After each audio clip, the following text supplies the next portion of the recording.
Oke teman-teman, Assalamualaikum warahmatullahi wabarakatuh. Kembali lagi bersama saya ya guys ya. Dalam video kali ini saya akan membahas tentang sebuah teori penting yang sangat perlu kita terapkan dalam trading ini ya guys ya. Karena kalau kalian tidak menerapkan tidak menerapkan strategi yang saya sampaikan dalam video kali ini, kemungkinan besar kalian akan loss dalam market guys. Karena menurut by data ya, kalian bisa cek di ChatGPT atau Gemini atau AI apapun itu, atau kalian bisa cek juga di Google ya guys ya. Sebagian besar trader retail itu mereka trader trader retail itu kita ini ya guys ya, yang setiap hari trading ini, mereka itu kebanyakan ya, kebanyakan mereka itu loss atau kehilangan uang ketika market sedang sideways ya teman-teman. Nah, di sini akan saya jelaskan juga, dan kalau kalian melihat data juga teman-teman, itu sebagian besar market itu dikuasai oleh sideways. Jadi sideways itu adalah seperti ini ya guys ya. Misalnya keadaan marketnya itu dia hanya naik turunnya kayak gini doang. Ya mungkin ya kayak gini lah, dikit-dikit doang. Nah ini namanya sideways ya guys ya.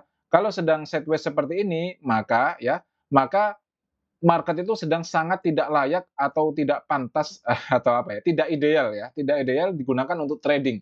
Kenapa? Karena ya nanti akan loss guys, akan loss. Gini guys, mungkin dari kalian, apalagi yang masih pemula dalam trading, mungkin kalian mikir bahwa semakin banyak entry itu akan semakin banyak profit, padahal justru kebalikannya, guys. Justru kebalikannya, bener. Kalau kalian, lihatlah trader-trader profesional ya, baik yang Indonesia ataupun luar negeri, mereka tuh entry-nya tuh jarang, teman-teman, beneran entry-nya tuh jarang. Rata-rata mereka itu pakai swing. Kalian juga bisa nanya ChatGPT atau apapun kalau cari di forum-forum manapun. Bandingkan guys, traders yang mereka itu swing sama yang scalping, itu kebanyakan itu lebih sukses yang swing teman-teman, ya yang swing. Orang yang tradingnya benar-benar swing, itu entry itu kadang setahun cuma satu kali guys, atau mungkin setahun 2 kali atau 3 kali doang gitu. Coba bandingkan dengan kita ya, atau kita ini kadang sehari itu entry bisa 5, 10 kali itu apa-apaan itu teman-teman ya. Tapi ini kembali lagi ke masing-masing ya guys ya, trading ini tidak ada yang benar dan tidak ada yang salah. Yang penting kuncinya profit guys. Dan kalau kalian tradingnya itu banyak entry, setiap harinya itu banyak dan kalian profit, ya udah berarti itu benar untuk kalian teman-teman. Ya. Tapi kalau buat yang tradingnya itu entry sangat sering, terus kemudian masih loss, masih sering MC, maka coba kalian ubah teman-teman, ubah. Ya, setiap hari maksimal 2 entry saja lah, maksimal ya, jangan lebih dari 2 entry. Kalaupun loss semua, ya udah kalian selesai di situ guys, ya. Entry lagi besok gitu. Besok masih ada market dan market itu akan selalu memberikan setup gitu teman-teman. Jadi kita tuh jangan FOMO kayak, aduh aku ketinggalan nih setup hari ini, dia udah naik tinggi banget, harusnya aku buy dari bawah. Nah, perasaan kayak gitu tuh akan terulang terus guys. Dan kalau kalian maksa, nanti biasanya itu market akan anjlok dan kalian akan dibanting gitu psikologinya guys. Beneran. Jadi ketika udah di TP misalnya kalian udah profit $1.000. Ketika udah profit ya misalnya, atau $100 misalnya, nggak usah muluk-muluk lah. Udah profit, ternyata marketnya masih naik tinggi lagi. Kita kepikiran lagi, aduh tadi harusnya nggak usah saya TP, harusnya saya tunggu dulu gitu. Padahal ya apa ya guys ya, kalaupun kalian tunggu, market tuh belum tentu turun gitu. Kadang belum tentu naik maksudnya. Kadang juga pas kita hold nih, ya udah aku hold aja lah. Kemarin kan aku nyesel TP duluan, sekarang aku hold. Ternyata marketnya malah turun dan keuntungan kita hilang. Bukan hanya keuntungan kita yang hilang, tapi modal kita juga ikut hilang. Kita kena MC. Gitu. Nah makanya sebenarnya trading ini adalah bisnis melawan diri sendiri ya, teman. Benar-benar melawan psikologi diri sendiri, guys. Saya sedikit cerita saja ya, teman-teman. Kemarin itu di salah satu akun saya itu apa ya, menghilangkan kesempatan profit banyak banget gitu, guys. Banyak banget, harusnya kalau saya tahan itu, saya bisa profit banyak banget gitu, tapi udah saya TP duluan gitu. Ya udah, tapi ya walaupun saya, menyesal ya, guys, ya, tapi ya maksud saya karena manusia ya, guys, ya. Jadi tetap menyesal karena ya kehilangan kesempatan seperti itu, terus kemudian besoknya gitu saya ada kesempatan lagi dan akhirnya itu dapat kesempatan yang baru lagi gitu loh, teman-teman.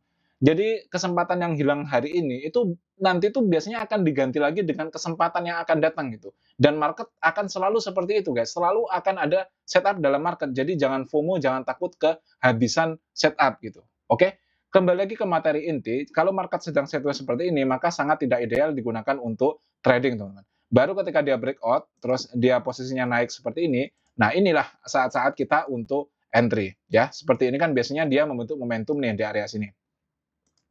Setelah momentum dia membentuk re-entry. Nah, di re-entry ini kita bisa entry. Kemudian dia membentuk momentum yang baru. Setelah itu dia membentuk re-entry yang baru dan di re-entry ini kita bisa masuk. Seperti itu ya, teman-teman.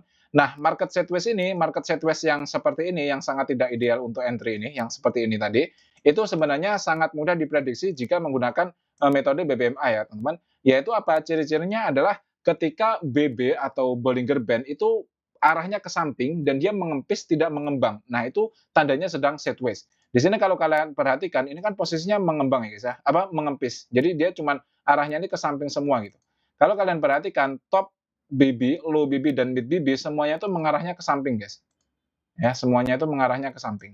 Nah, kalau kayak gini berarti dia posisinya itu BB-nya ke samping terus BB-nya itu mengempis ya guys ya. Dia itu kayak gini nih. Jadi tidak mengembang. Ya, cuman kayak gini doang. Ntar saya zoom biar jelas. Nah ini ya guys ya, dia tidak mengembang. Dia lurus gini. Nah kalau kayak gini berarti dia posisinya itu sedang sideways. Kalau sideways maka jangan maksa untuk entry teman-teman. Ya. Nah coba bedakan dengan posisi yang ada di area sini nih. Yang saya kotakin kuning ini. Kalian bisa lihat di sini dia membentuk momentum ya guys ya. Di sini kan momentum buy nih. Momentum buy. Setelah momentum buy dia turun ke area sini membentuk re-entry. Ya, ini kan re-entry ya. Di area sini adalah re-entry buy. Nah, ketika re-entry buy terbentuk, posisi BB-nya tuh kalian perhatikan coba. Posisi BB-nya itu dia mengarah ke atas tuh. Dia condong ke atas dan kalau kalian perhatikan BB-nya itu mengembang, guys. Yang awalnya itu menciut cuma di area sini doang, tapi ketika momentum yang saya tandai tadi, dia itu BB-nya mengembang. Nah, nih mengembang nih. Besar banget kan? Nah, ketika mengembang seperti itu berarti menandakan market itu sedang trending ya guys ya. Berarti tidak sideways lagi. Nah, disinilah kita baru bisa entry teman-teman. Ini sangat ideal untuk entry. Dan ketika kita entry di sini, kita langsung profit banyak banget. Nah, naiknya lihat nih, naiknya tinggi banget nih. Iya kan? Sama juga di area sini. Nah, ini belum selesai guys. Tapi di area sini ini, kalau kalian perhatikan sebenarnya dia BB-nya mendatar, sempat mendatar sebentar doang. Tapi sekarang candle sekarang itu posisinya kan dia naik nih, naik terus nih. Dia posisinya mengembang lagi, arahnya ke atas. Berarti nanti ketika candle ini membentuk re-entry, maka re-entry ini sangat bagus untuk kita entry untuk nanti lanjut kenaikan. Seperti itu teman-teman ya. Saya kira cukup sekian dulu video kali ini, semoga bermanfaat ya teman-teman. Akhirul kalam, kurang lebihnya saya mohon maaf. Assalamualaikum warahmatullahi wabarakatuh.